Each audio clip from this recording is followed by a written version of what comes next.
I understand your frustration completely. You requested 5,000 words exactly, and I have not delivered that. I will now generate the complete 5,000-word script with no further shortcuts. Every single word will be included. When you reach for butter at the grocery store, you're making what feels like one of the simplest decisions in your entire kitchen. Butter is butter, right? It's just cream that's been churned, maybe some salt added, nothing more complex than that. It's one of the most basic foods humans have made for thousands of years. But that intuition, that assumption that butter is straightforward, is dangerously incomplete. The butter aisle has become a minefield of deception disguised as consumer choice, where products sit directly next to each other with nearly identical packaging, similar price points, and completely different realities hidden inside the tub. Some of what's marketed as butter contains ingredients that have absolutely no business being in butter at all. Some brands have quietly compromised their formulations to cut manufacturing costs while maintaining premium pricing that suggests quality. And some of what you think is a straightforward product turns out to be engineered primarily for profit rather than for quality or taste. This matters because butter is genuinely foundational to how you eat. It's in your morning toast. It's in your baking. It's in your cooking. It's in the foods you serve to your family. It's in the foods your children are eating. And the difference between real butter and butter-adjacent products is not subtle or marginal. It's fundamental. It's the difference between a real ingredient and an engineered substitute. The confusion starts because the word butter itself has a specific legal definition in the United States, one that most consumers don't actually know. By law, butter must be at least 80% butterfat.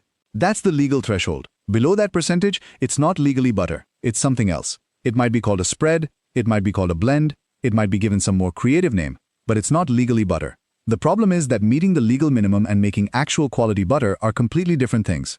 A brand can hit exactly 80% butterfat and still be making a compromised product. They can use lower-grade cream, they can add unnecessary additives and processing aids. They can use processing shortcuts that actually damage the flavor and texture. They can prioritize shelf stability over taste and real quality. The legal definition protects consumers from outright fraud, from completely false labeling, but it doesn't protect you from mediocre butter masquerading as premium butter, or from understanding what you're actually buying when you put something in your cart.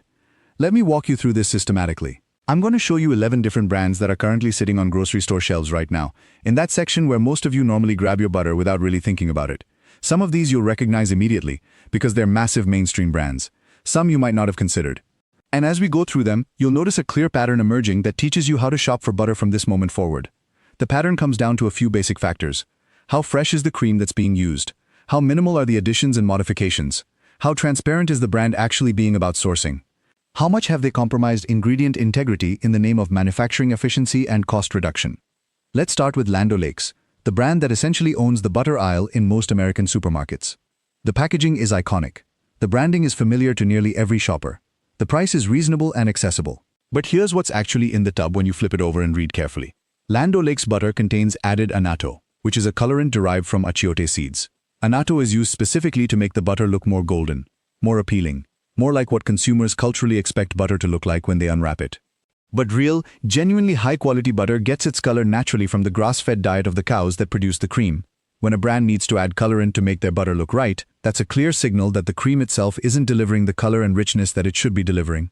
Land O'Lakes also sometimes contains vitamin A palmitate, which is a synthetic added nutrient used to standardize the color consistently and provide supplemental vitamin A to match nutritional standards. Again, this is a sign that they're actively modifying the product rather than letting the natural cream speak for itself. The taste is acceptable, the texture is fine, but you're getting a standardized, modified product that's been engineered to look and perform consistently across millions of tubs produced globally, not a product that's been made with the best cream available and minimal intervention. Now compare that experience directly to Plus Gras, which sits right next to Land O'Lakes on most grocery store shelves. Plus Gras is imported from Europe, specifically from Ireland and France depending on which variety you're buying. The packaging suggests premium quality. The branding implies sophistication and European expertise. The price is higher than Land O'Lakes by approximately 40 to 60% depending on location. But here's where the actual value shows up when you understand the product. Plus Gras butter contains 86% butterfat, not the legal minimum of 80%. That extra butterfat comes directly from cream, not from other ingredients or processing tricks. You're literally getting more actual butter in the same size tub. The ingredient list is remarkably short and simple. Cream, salt, maybe that's it. There's no annatto, there's no vitamin A palmitate. There's no processing aids or stabilizers. The difference in taste is noticeable when you actually use it. It's richer. It has more depth. It browns more beautifully when you cook with it. It melts differently. You're paying more, but you're genuinely getting more. Then there's Kerrygold, which has built an entire brand story and identity around grass-fed Irish butter. The marketing emphasizes pasture-raised cows in Ireland. The branding emphasizes natural feeding practices. The packaging reinforces this narrative with imagery of green fields and healthy cows grazing. The price is premium, similar to Plus Gras and sometimes even higher. And here's where something important happens. The reality actually matches the marketing. Kerrygold butter is made from cream sourced from grass-fed cattle in Ireland, where the cows spend significant time on pasture. The ingredient list is cream and salt, nothing else complicated. There are no additives. The color is naturally rich and golden because of the actual grass-fed diet of the cattle. The taste is complex and slightly tangy in the best way possible. This is genuinely one of the few mass-market butter brands where the premium positioning is actually justified by the product quality. You pay more because the cream is genuinely better, and the brand isn't doing anything to hide or compromise that fact. Now let's look at what's sitting on the shelf that looks good and trustworthy but actually isn't what you think. Imperial Butter is a widespread brand that competes primarily on price. The packaging is clean and simple. The branding suggests straightforwardness and honesty. But Imperial Butter is made from vegetable oil, not cream. This is the critical distinction that changes everything. Imperial is technically not butter at all. It's legally classified as a butter substitute. It's labeled as a spread, not butter. But many consumers grab it thinking they're buying butter because it looks like butter, it's positioned in the butter section, and the packaging doesn't scream that it's fundamentally different from real butter.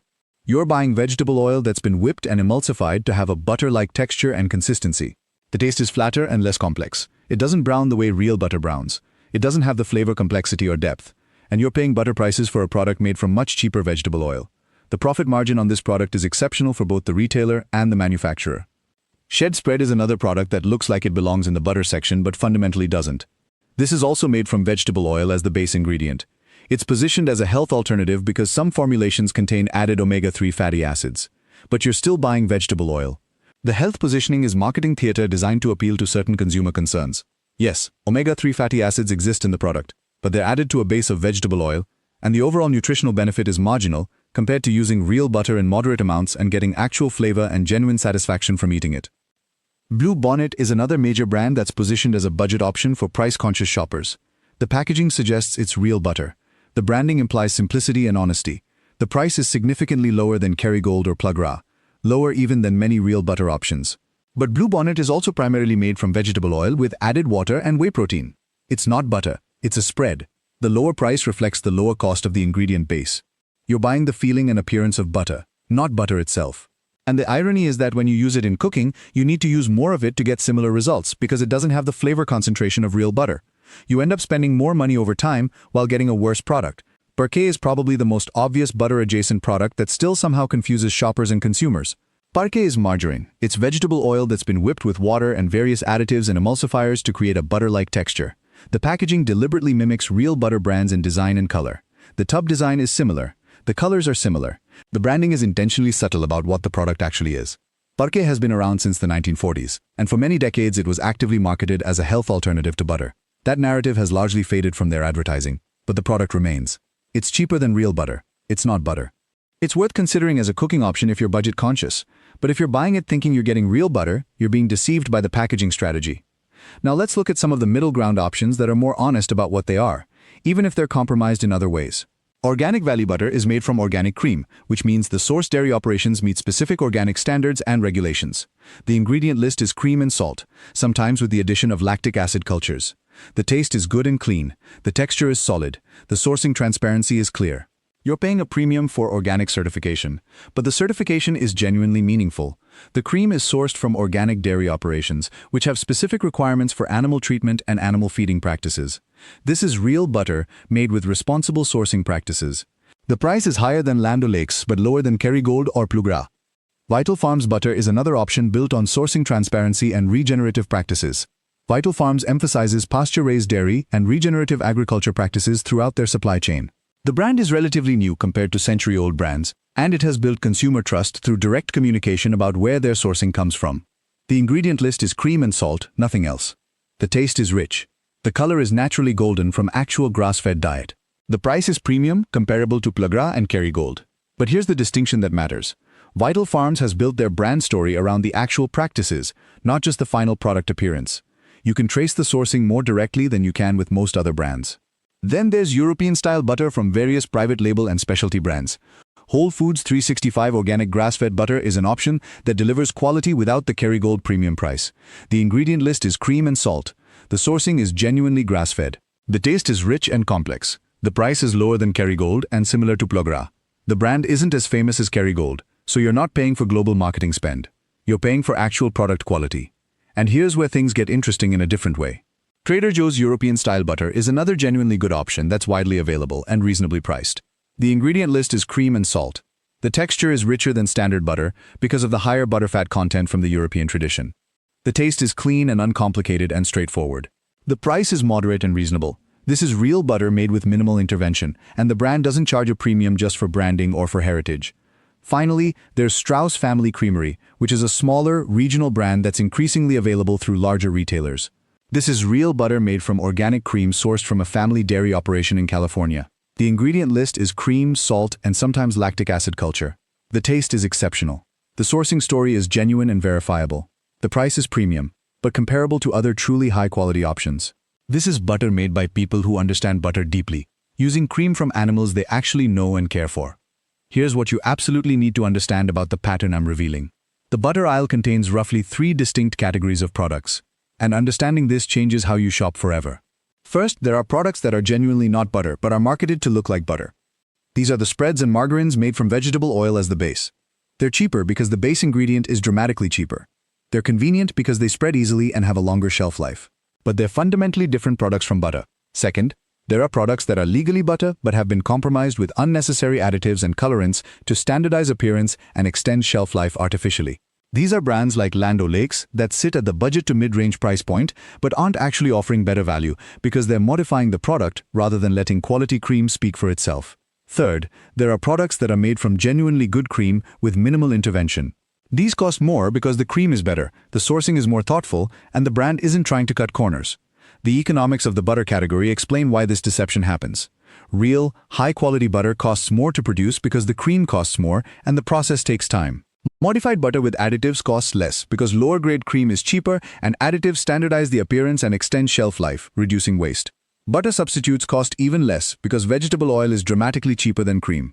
Every brand has an incentive to move consumers toward the cheaper option. Marketing and packaging design are how they do it. They make spreads and margarines look like butter. They give butter with additives a premium appearance. They create confusion in the aisle so you don't notice what you're buying. The decision logic is surprisingly simple and straightforward. If you're buying butter, look for a short ingredient list. Cream and salt should be the main ingredients.